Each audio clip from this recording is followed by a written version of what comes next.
It's the E-Commerce Minute, your daily dose of e-commerce, tech, and retail news with your hosts, Bart Mraz and John Suter. The E-Commerce Minute is a production of Sumo Heavy, a digital commerce consulting firm in Brooklyn, New York, and Philadelphia. Find us on the web at sumoheavy.com.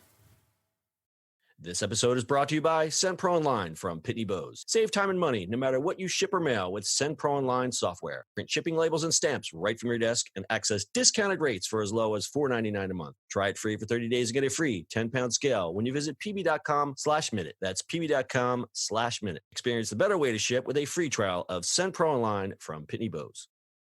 It's E-Commerce Minute episode 485. In today's episode, Amazon gamifies warehouse tasks. Amazon's less than ideal warehouse working conditions have been the subject of public scrutiny for quite a while now. So the e-commerce giant has come up with a solution to potentially make work a little easier, or at least a little more fun for these employees. They've begun to install video games next to worker stations. Their physical actions, like assembling orders and moving items, are translated into in-game moves. The games have been introduced to 5 warehouses all over the world, from Seattle to around Manchester, after testing it out at just one warehouse in late 2017. The games allow employees to compete against each other, which also sneakily pushes workers to up the ante among themselves to pack more boxes and in turn raise overall productivity levels. When robots wheel large shelves to each station, lights or screens indicate which item the employee needs to grab to put in a bin.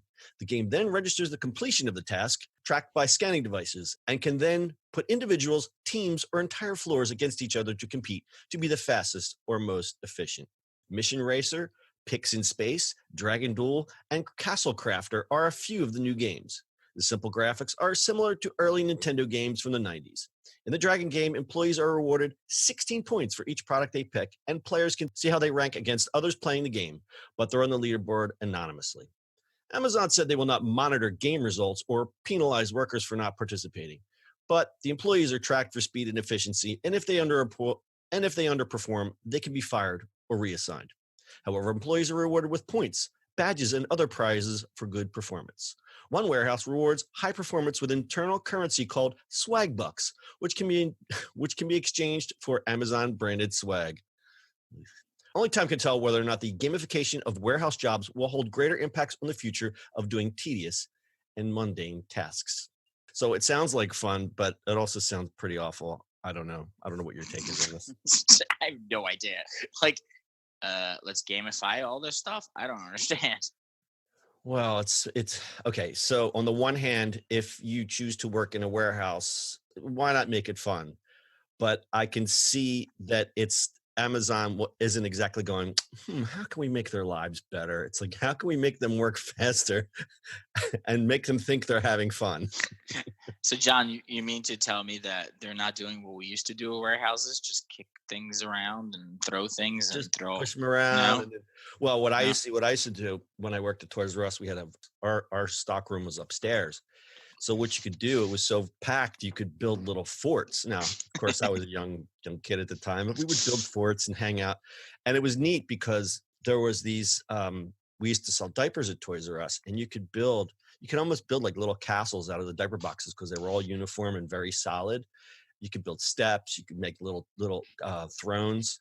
Yeah, it was a lot of fun.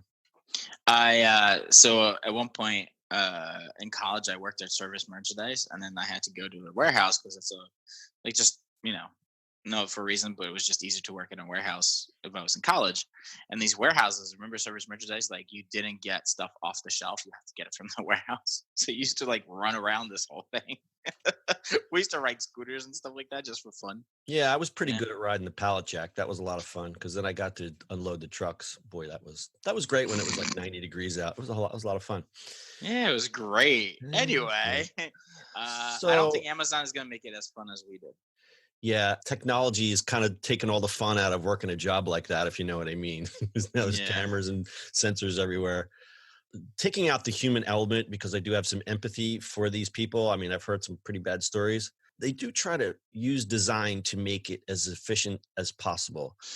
For instance, the workers often now stand in one place while the robots will bring the shelves of items to them. So you're basically standing on a platform and it says, okay, we've got an order of books coming up. Here comes the shelf with the books on it. You grab the book and the robot puts the shelf back. Yeah. Think about how Which much is time that has taken off from someone going, okay, I have to look for, and I'm sure everything is numbered and you're told exactly where to go. But now the worker doesn't have to move; they just got to stand there and grab the items. yeah, but how am I gonna get my 10,000 steps in a day? You're not. Your Apple Watch will show your arm moving. That's about it. And we're going to quote the experts here, but experts say arbitrary targets and rewards have psychological powerful effects, making testing meaningful and engagement. It can be used to shape behavior, pushing workers to perform better.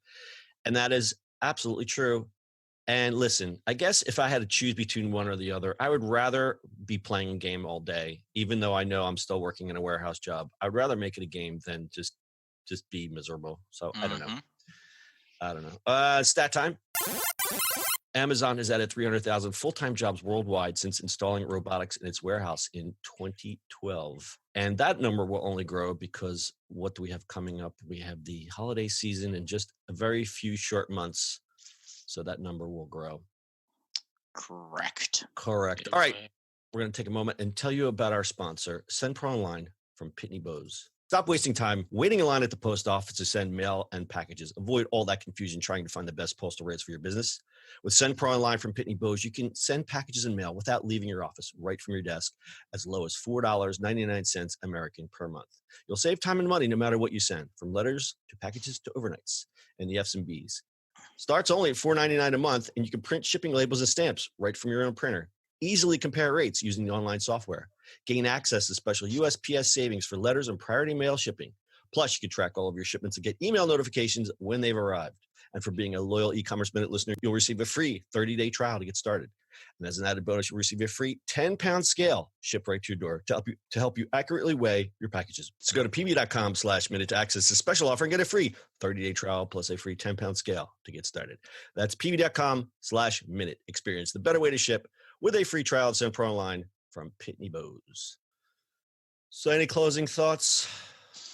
Robots are taking over. Yeah, we always say that, and then we go, nah, not really. But I think this is one of them where they're going to keep the people in there as long as possible and try to let them have a little fun before Yeah. a robot takes their jobs. I think that might happen, sir. Because they have these productivity quotas and things that they have to meet. I'll leave you with one final fact. One survey from workers' rights platform Organized found that 74% of warehouse workers avoided going to the toilet for a fear of missing productivity goals. Yeesh. Amazon has increased output requirements for its employees from 100 to nearly 400. I don't know what that metric is, 100 items or 400 items. I don't know what that is. But one factory worker reported that in order to win a race car game, she recently picked, it's items per hour. One factory worker reported that in order to win a race car game, she recently picked nearly 500 items in an hour. And what did she get? She got an Amazon sweatshirt for her troubles. All right. Anything else? That's it, my friend. All right. That's your e-commerce minute for today. We'll see you on the internet tomorrow. That's it for today's show. If you like the show, do us a favor and subscribe or leave us a review on iTunes. And don't forget, you can now listen to the e-commerce minute on your Amazon device. Just add e-commerce minute to your flash briefing. And finally, if you have a comment or suggestion or just want to say hi, find us on social media @Sumo Heavy.